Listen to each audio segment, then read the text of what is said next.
Voici la servante du Seigneur, que tout m'advienne selon ta parole. Alléluia, Alléluia, Alléluia, Alléluia, Alléluia, Alléluia, Alléluia, Alléluia. Frères et sœurs, nous avons entendu dans la première lecture David, le roi David avec, dans sa réussite qui est liée à Dieu, et il le sait, il est reconnaissant. Dans son amour fidèle pour Dieu, David souhaite aussi que Dieu habite une belle maison. Une maison pour Dieu, signe de la foi de David, signe du peuple dont il a la charge. Il vise ainsi la construction d'un beau temple. Aujourd'hui, ce serait une belle église au milieu de nos villages, de nos villes. Mais en fait, David découvre que c'est Dieu lui-même qui agit pour son serviteur. Jésus dira plus tard, « Je ne suis pas venu pour être servi, mais pour servir. » Quel bon et doux Seigneur que notre Dieu. Il pense bien plus à nous que nous pensons à lui. Nous voulons faire pour lui, mais c'est lui qui d'abord fait pour nous.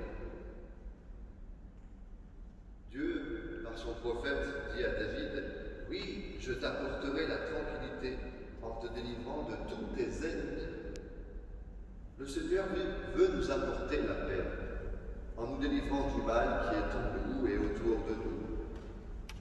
Il veut vaincre au plus profond de nous-mêmes les ennemis de notre nature humaine, c'est-à-dire tout ce qui habite notre humanité, créée à l'image et à la ressemblance de Dieu.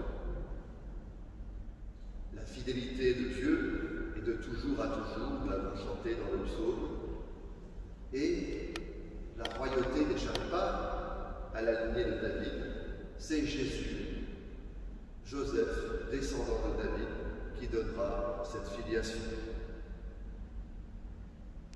Jésus, roi de paix, prince de paix, celui qui est la figure du vrai roi, c'est-à-dire un serviteur de la dignité de tous, puisque tout homme dans le Christ est appelé à être roi, héritier du royaume de Dieu, et donc chacun de nous au service de la dignité les uns des autres, de tout être humain digne et capable de la vie avec et pour Dieu. Alors nous pouvons rendre grâce, comme nous l'avons fait avec le psaume. C'est la réponse de David, c'est notre réponse à nous aujourd'hui. Oui, l'amour du Seigneur sans fin, je le chante. Sa fidélité, je l'annonce, je la vis. Un amour bâti pour toujours, ta fidélité est plus stable que les cieux. La fidélité de Dieu est infinie pour nous, même dans les épreuves. David connaîtra des épreuves dans sa vie, des épreuves extérieures, des chutes liées à ses propres résistances à la grâce, mais malgré tout, en Dieu, il saura se relever, et dans la foi, il sera plus fort. Ainsi, nous découvrons aussi que la première manière de servir Dieu, eh bien, c'est de lui faire confiance. L'adhésion de la foi, ce que Paul appelait l'obéissance même de la foi. Pensons à Marie, la servante du Seigneur, je suis l'esclave du Seigneur, qu'il m'advienne selon ta parole. Nous voyons cette obéissance gratuite, confiante. Parce que nous savons que la volonté de Dieu pour nous est une volonté de bonheur et de plénitude. Dieu n'enlève rien, mais il donne tout. Ainsi, avec la Vierge Marie et la suite de la Vierge Marie, nous sommes appelés à savoir attendre et désirer ardemment le salut pour soi-même et les autres. Et pour cela, faire totalement confiance en Dieu, en son projet. Ainsi, la foi doit disposer notre cœur à la fois à l'accueil de ce que Dieu nous donne aujourd'hui et à l'action. Marie, elle est étonnée, elle est même déstabilisée, mais elle est disposée à accueillir l'œuvre de Dieu pour elle et pour toute l'humanité. Elle veut même y participer ardemment et de tout son cœur, et aussi de toute son intelligence. Comment cela va-t-il se faire puisque je suis vierge et que je connais point d'homme? Une question, non pas pour mettre en doute l'annonce de l'ange, mais bien plutôt pour mieux participer au projet de Dieu, de l'intérieur. Là aussi, Jésus nous dira, je ne vous appelle plus serviteur, mais ami, car tout ce que le Père m'a fait connaître, je vous l'ai fait connaître. Alors Marie, qui est humble, dit bien qu'elle est l'esclave du Seigneur, mais bien plus qu'une esclave, elle est l'amie de Dieu dans et par la foi.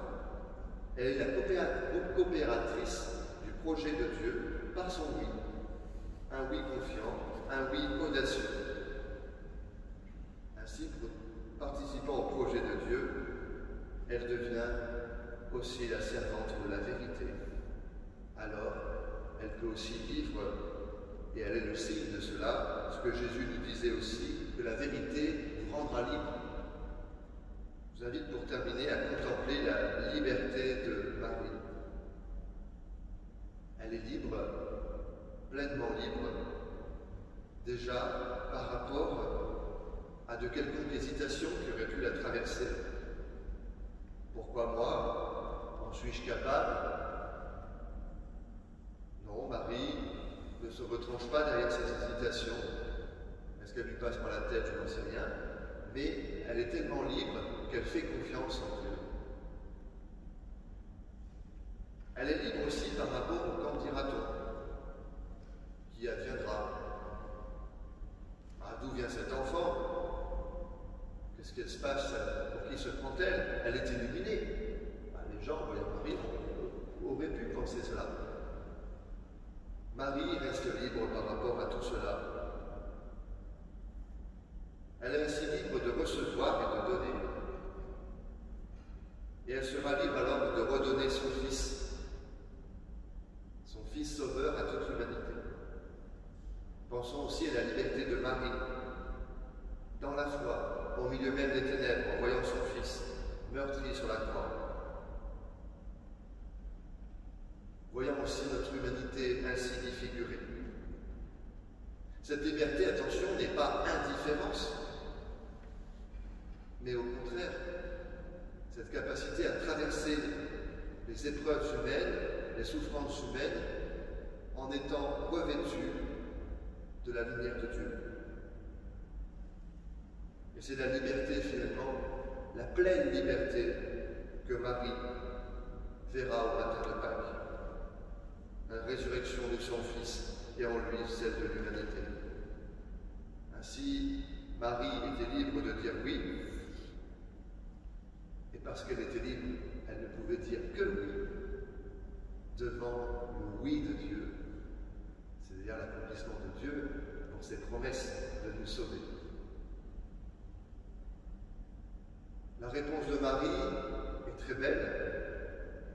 Je souhaite que tout m'advienne selon ce que tu viens de dire. Ben, littéralement, c'est cela. Ici, le mot parole, c'est selon le mot, selon ton mot, selon ce que tu viens de dire. Je souhaite qu'il m'advienne. Traduit en français par le subjonctif, c'est le souhait. Eh bien, pensons-nous aussi tout à l'heure, lorsque nous dirons la prière de notre Père, c'est pareil. Notre Père, je souhaite que ton règne vienne. Je souhaite que ta volonté soit faite.